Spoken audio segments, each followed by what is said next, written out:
So sales tactic that I came across twice since we last spoke was the fake.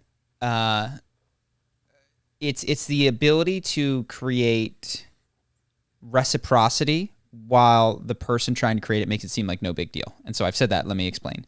It's when that person says, hey, I'm reading this book about hosts in Vegas who try to track down these whales and get them to gamble at their casino.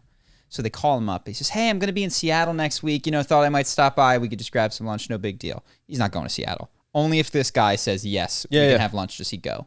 I received an email from someone who said, hey, no big deal. Like, I wrote all these emails for your email list. If you want to see them, let me know. It's like, no, you didn't. You would have included them in the email if you'd written them.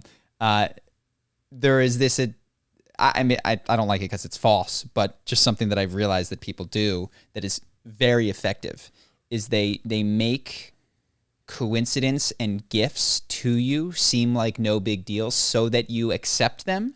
Yes. Such that reciprocity might be invoked. Because this is a common networking thing. People will email, hey, I'm going to be in California if you want to get a coffee, but they're not. And the reason is because if you say yes. If you make it seem like the trip is just for getting coffee with you, it feels like too big of a sacrifice by the other person. And then the person accepting is uncomfortable with the level of reciprocity that they feel. They're like, this person booked a flight for me. If I go to this coffee, if I say yes, and then they book the flight, I basically owe them $500 of value or time or something. And so it's easier to say, no, don't fly out. Don't fly out for coffee with me.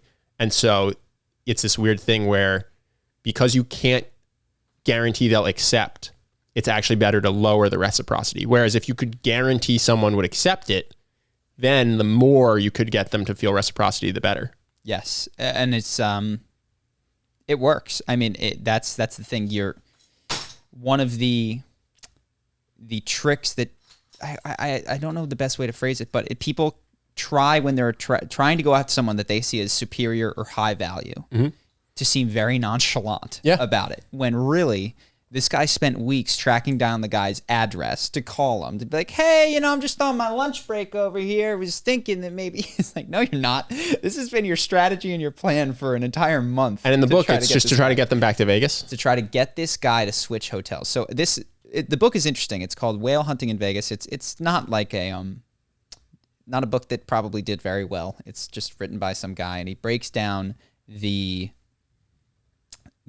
host thing in Vegas. And we mentioned some of the stuff on the podcast in the past, how they love it when the girlfriend is there, but not when the wife is there, because the wife is going to make him stop gambling, and the girlfriend is the guy that is the one that he's trying to impress. So that's more. No, it's fascinating. So when the girlfriend comes to the table, they encourage it. And when the wife comes on the trip, they will give her thousands of dollars in gift certificates just to try to have her go shopping while he's playing so he can play unsupervised. Yes, usually, and by girlfriend, typically the ones that they want at the table are the women that guy has not yet slept with. Because then he'll bet more. He'll bet bigger to try to impress them. He'll bet bigger. Yes, and if he has, they give her free gambling or free money to go buy purses and stuff just to get her away. If he has slept with her. Yes.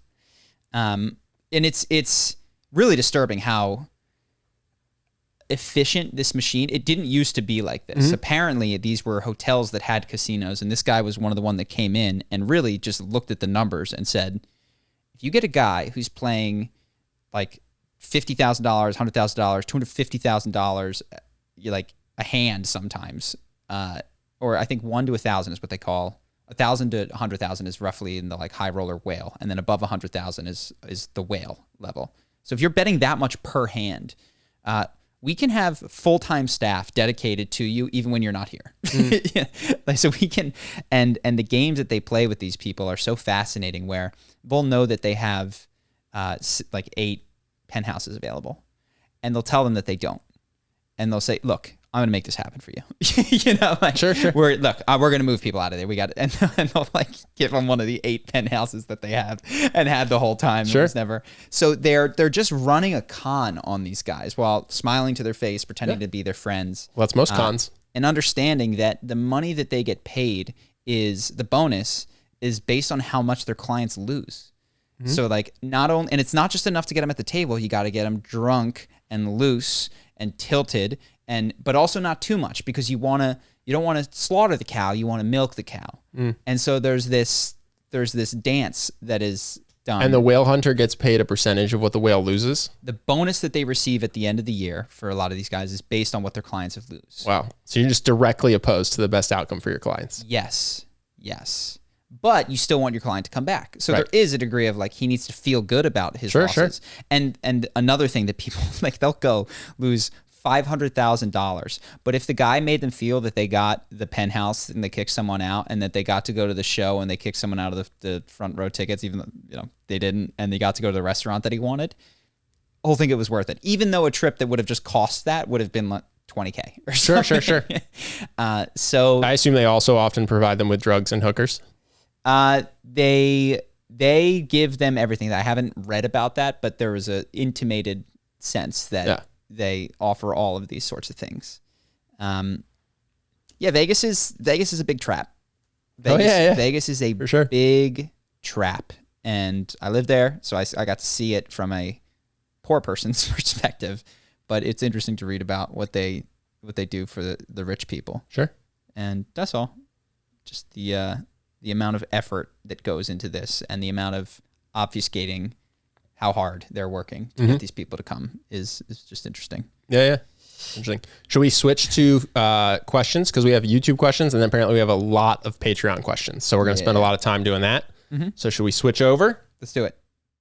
Hope that you guys enjoyed that clip. If you want to see more like this and have us do more podcasts, we are 100% funded by our generous patrons. And if you'd like to contribute, there's a link in the description, and we'll have one pop up on the screen right here so that we can do more podcasts where we have fun conversations and hopefully some deep ones like this. Either way, hope that you enjoyed the video, and I will see you in the next one.